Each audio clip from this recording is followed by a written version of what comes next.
सभी बच्चों को फ्रेज और सेंटेंस में डिफरेंस समझ में आ गया? Yes ma'am. अच्छा ये बताइए, फ्रेज को हिंदी में क्या बोलते हैं? वाक्यांश। और सेंटेंस को क्या बोलते हैं? वाक्य। अब मैं इसके उदाहरण आपको बताऊंगी, ठीक है? वाक्य क्या होगा? जिससे हमारी पूरी बात समझ में आ जाएगी। और वाक्यांश क्या होगा? वाक्य का थोड़ा सा हिस्सा, जिससे हमें कुछ तो बात समझ में आएगी लेकिन पूरी बात नहीं समझ में आएगी। और अगर हम इन्हीं वाक्य और वाक्यांशों को इंग्लिश में ट्रांसलेट कर दें तो ये बन जाएंगे सेंटेंस और फ्रेजेस। अब यहाँ देखिए ग्रीन बोर्ड पर इंग्लिश में मैंने कुछ एग्जाम्पल्स लिखे हैं, क्योंकि हमारा टॉपिक है व्हाट इज अ फ्रेज, तो ऑब्वियस है हम इंग्लिश में ही एग्जाम्पल सीखेंगे, हिंदी में मैं आपको बाद में बताऊंगी। सबसे पहले एग्जाम्पल क्या है? ऑन द टेबल, यानी कि मेज पर। अब इससे हमें कुछ बात समझ में आ रही है कि मेज पर, लेकिन क्या मेज पे? हमें पूरी बात तो समझ में नहीं आ रही है, तो इसीलिए ये फ्रेज है। अगर हम इसी को पूरी बात बोलें, कुछ और शब्द जोड़ के अपनी पूरी बात कह दें, तो वो सेंटेंस हो जाएगा, यानी कि वाक्य। जैसे कि the book is on the table, ठीक है? जो किताब है वो मेज पर है, तो यहाँ पर पूरी बात हो रही है, तो ये फ्रेज हो गया और ये हो गया सेंटेंस। आया सभी बच्चों को समझ में? Yes ma'am. अब दूसरा देखिए, इन द कॉर्नर। कॉर्नर मतलब कोना, मतलब कोने में। अब कोने में क्या?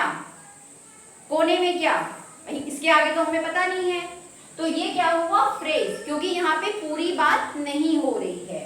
अ रेड बुक, एक लाल किताब। रेड मतलब लाल और बुक बॉक्स, बॉक्स मतलब डब्बा, एक लाल डब्बा, ठीक है?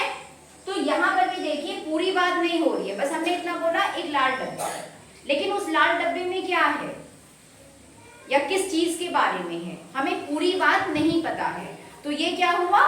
फ्रेज। क्या हुआ ये? फ्रेज। उसके बाद है वेरी स्लोली, बहुत धीरे। अब बहुत धीरे क्या?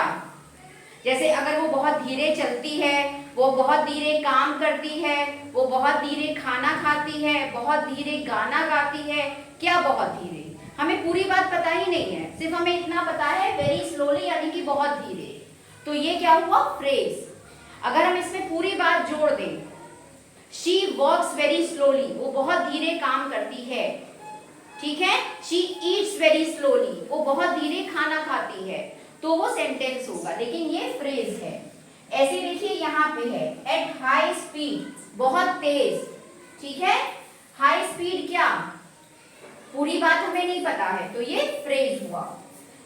ऑन द रोड, सड़क पर। सड़क पर क्या? पूरी बात हमें नहीं समझ में आ रही है, तो ये फ्रेज। फॉर ब्रेकफास्ट, नाश्ते के लिए। फॉर डिनर, रात के खाने के लिए। और यहाँ पे है फॉर एग्जाम्पल, यानी कि उदाहरण। आया सब बच्चों को समझ में? Yes. तो देखिए इन सब में ये शब्दों के समूह हैं, लेकिन हमें पूरी बात नहीं समझ में आ रही है, तो ये हो गए वाक्यांश यानी कि फ्रेजेस। सभी बच्चों को समझ में आया? Yes ma'am. तो आप इन्हें अपनी नोटबुक में नोट करिए, फिर मैं आगे आपको और बताती हूँ।